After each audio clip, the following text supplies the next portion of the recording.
I'm Gerard from My Chemical Romance. This is NME.com. The most emotional.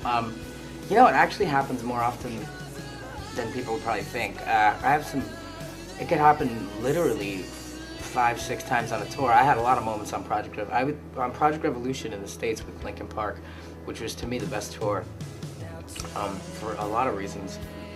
A couple of them being like really discovering yourself and your band again, and remembering what it is that made you special in the first place, feeling like you have something to prove, meeting the woman that I was going to marry. Like, all these factors made every single show, all that stuff went through my head every day on stage, and I had some very intense moments. I had moments just breaking lights, throwing things, making bold claims. I really missed making bold claims.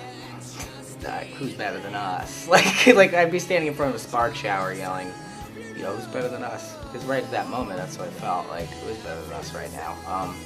Making all kinds of teenage boys take their shirts off and swing over their head like animals. I had a really crazy time.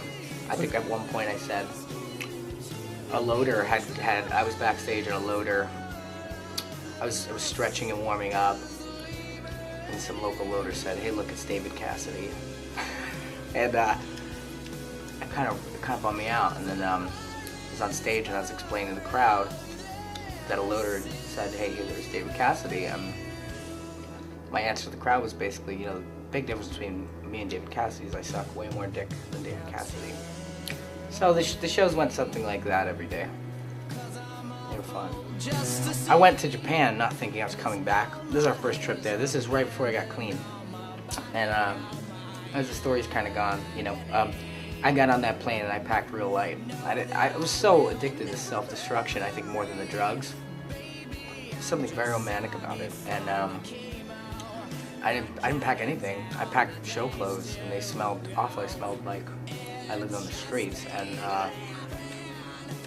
I really thought I was gonna die. I thought I wasn't coming back.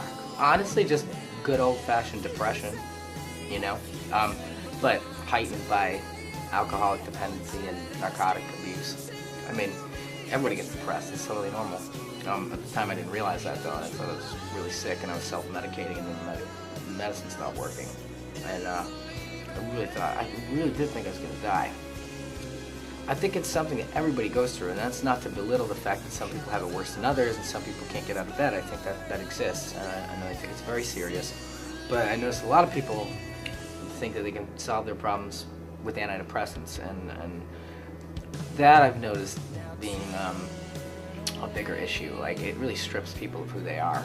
Like, all your quirks, all your problems, even your depressions and your failures, that's what makes you you. And there's a lot of drugs out there that'll take that away from you. I won't take anything. I barely take NyQuil if I'm sick. You know, I remember everything. I remember every single moment of the last 3.5 years. Everything. That's real interesting. 15-year-old me?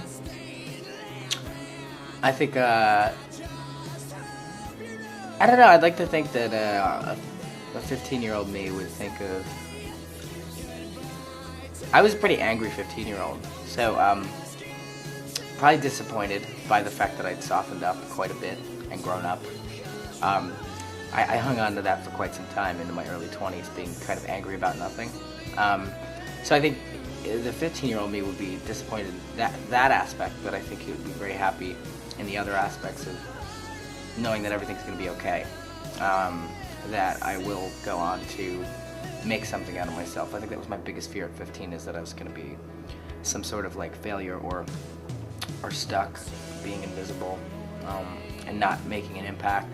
And, you know, especially like, you know, meeting somebody you love more than anything in the world and wanting to get married. I think a 15-year-old me would never have thought that possible. So I think he'd be happy to know that it all works out in the end.